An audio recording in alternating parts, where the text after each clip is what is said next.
నిన్న మొన్న నేను చూసిన యాదవులకు గొర్రెలు ఇస్తాం, గౌడులు ఈదులు గీసుకోవాలి, మాదిగలు చెప్పులు కుట్టుకోవాలి, మా ముదిరాజు సోదరులు చేపలు పట్టుకోవాలి, మా ఎరకలోళ్ళు పందులు పెంచుకోవాలని ముఖ్యమంత్రి అంటున్నాడు.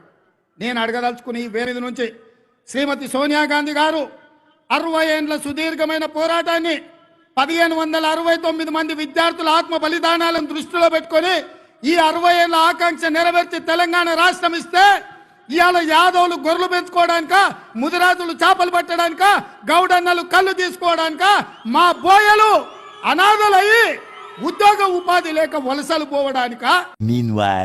ఉద్యోగ ఉపాధి అవకాశాలు ప్రతి వాళ్లకు ఉద్యోగ అవకాశాలు రాకపోవచ్చు, కానీ కుల వృత్తులను చేతి వృత్తులను బలోపేతం చేసి వాళ్ళకి అవకాశాలు కల్పిస్తే ఆ కుటుంబాలు ఆర్థికంగా నిలబడతాయి.